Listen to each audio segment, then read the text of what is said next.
disfrute de la OTAN. Vamos con ellos. Lithuania, but also Poland and Estonia, to work around the clock, basically to do everything to make sure that they would be recovered. But again, we are very sad about their death. Marco, I want to commend you for your tireless diplomacy over the last couple of months. You've traveled the whole world. I also want to thank you for what you did before as a senator, supporting NATO. And we will have a lot to discuss over the coming 2 days. Of course, Ukraine, as I said before, President Trump, the team, you broke the deadlock. You started a process of negotiations with our full support to bring the Ukraine war to a lasting, to a durable peace.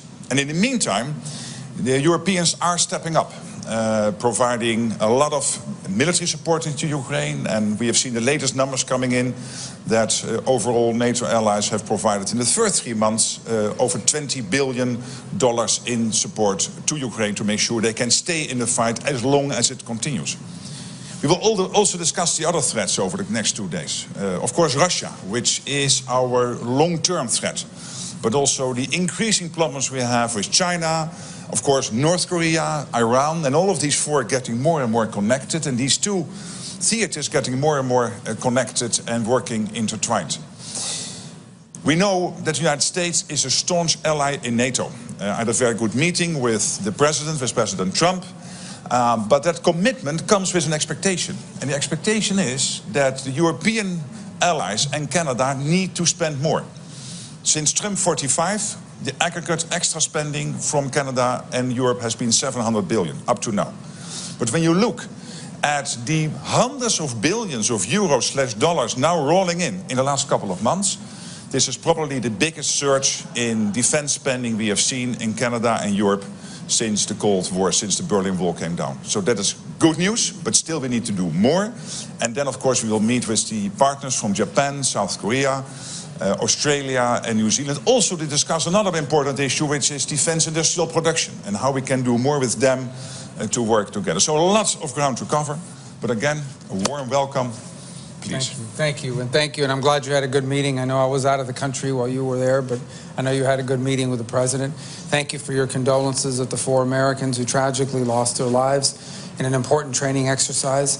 We honor them, and it also reminds us that the United States is in NATO. We are an active, as we speak right now, the United States is as active in NATO as it has ever been. And some of this hysteria and hyperbole that I see in the global media and some domestic media in the United States about NATO is unwarranted. The President Trump's made clear he supports NATO. We're going to remain in NATO. He's made clear, but our first ambassador that got out of the United States Senate is our ambassador to NATO, who joins us here today on his first day, on his first hour on the job. So all of that is a testament to it. But we want NATO to be stronger. We want NATO to be more viable. And the only way NATO can get stronger and more viable is if our partners, the nation states that comprise this important alliance, have more capability. This is a collection not just of partners and allies, but of advanced economies, of rich countries who have the capability to do more. We understand that's a trade-off. We have to do it every single year in our country. I assure you that we also have domestic needs, but we've prioritized defense because of the role we've played in the world, and we want our partners to do the same. And I understand there's domestic politics after decades of building up vast social safety nets that maybe don't want to take away from that and invest more in national security. But the events of the last few years, a full-scale ground war in the heart of Europe, is a reminder that hard power is still necessary as a deterrent. And so we do want to leave here with an understanding that we are on a pathway, a realistic pathway, to every single one of the members committing and fulfilling a promise to reach up to 5% of spending. That includes the United States will have to increase its percentage, because if the threats truly are as dire as I believe they are, and the members of this alliance believe they are, then that threat has to be confronted by a full and real commitment to have the capability to confront these things, to confront them. And that's been the message President Trump had in his first administration, and it's the one he brings into this one. He's not against NATO. He is against a NATO that does not have the capabilities that it needs to fulfill the obligations that the treaty imposes upon each and every member state. And it wants our name, and no one expects that you're going to be able to do this in 1 year or 2, but the pathway has to be real. This is the hard truth, but it is a basic one that needs to be said now in order for us to prove, and in order for us to build the kind of NATO that has the capability to defend the territories of our nation states and deter any action that would be aggressive against any one of us. So I hope to have a chance to engage on that here today in our conversations. I'm sure we will.